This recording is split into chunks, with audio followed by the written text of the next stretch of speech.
अस्सलाम वालेकुम my family, कैसे हैं आप सब लोग। उम्मीद करती हूँ सब ठीक ठाक, खुशहाल और सेहतमंद होंगे। आज हम बनाने जा रहे हैं मौसम की मुनासबत के मुताबिक बहुत ही मज़ेदार किस्म का लसूड़े का अचार। मार्केट में बहुत अच्छे अच्छे लसूड़े आए हुए हैं और इतना मज़ेदार किस्म का इनका अचार बनता है। मैं बिल्कुल डिफरेंट तरीके से आपको रेसिपी दूँगी आज। मैंने पहले लसूड़ों को डंडियों समेत ही धो के खुशक करके फिर उनकी डंडियाँ तोड़ के रखी हुई हैं। यहाँ मैं सरसों का तेल जो अचार के अंदर हम डालते हैं मोस्टली, उसी को मैं गर्म कर रही हूँ। ये देखिए, अब इसके ऊपर जब अच्छे से झाग आ गई है तो मैंने इसमें जितने लसूड़े थे वो सारे के सारे ऐड कर दिए।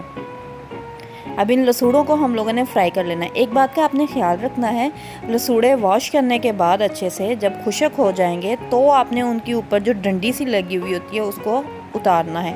अगर आप पहले उतार देंगे तो क्या होगा कि वो एक चिपचिपाहट सी इनमें से निकलना शुरू हो जाएगी, तो वो आपके अचार को ख़राब कर देगी। इसलिए आपने उसे पहले अच्छे से ड्राई करना है। ड्राई करने के बाद आपने उन्हें फिर डंडियाँ उतारनी है। डंडियाँ उतारने के बाद आपने ऑयल को अच्छे से गर्म करना है। मैंने तो जो अचार के अंदर ऑयल था वही इसमें लिया है। आप लोग कोई और भी ऑयल नॉर्मल जो आपका घर का अचार सिंपल, आप लोग सरसों का ऑयल भी यूज़ कर सकते हैं अगर आपने अचार का नहीं यूज़ करना। मैंने ये इस वजह से किया है कि हमारे लसूड़ों में जो है अचार का एक खटास फ्राइंग के दौरान ही आ जाए। अच्छा, अब यहाँ पर जो है ना, मैं इन्हें आराम आराम से हिलाती जा रही हूँ और इस तरह से हिलाने का मकसद ये है कि एक ही साइड से सारे लसूड़े फ्राई ना हों बल्कि इक्वली हर तरफ से ये पक जाएं। हम लोगों ने इन्हें पकाना है और पकाने का मकसद क्या है, हम लोग इन्हें क्यों पका रहे हैं। बेसिकली हम लोग इन्हें इसलिए पकाते हैं ताकि इसमें जो चिपचिपाहट है वो सारी ख़त्म हो जाए। जब ये थोड़ा सा नरम होना शुरू हो जाएंगे तो इनकी पहचान ये होती है कि ये श्रिंक होना शुरू हो जाते हैं। आप देख सकते हैं कि लसूड़ों का साइज़ जो है ना वो श्रिंक हो रहा है इस टाइम पर।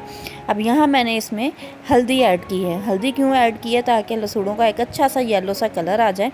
और मैंने जो है ना फ्लेम नीचे बिल्कुल लो कर दी हुई है और आप देख सकते हैं कि ऑयल के ऊपर जितनी झाग थी वो सारी की सारी ख़त्म हो चुकी है।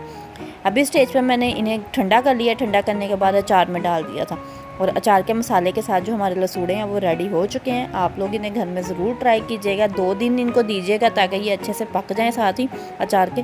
फिर मुझे दुआओं में याद रखिएगा। अल्लाह हाफ़िज़।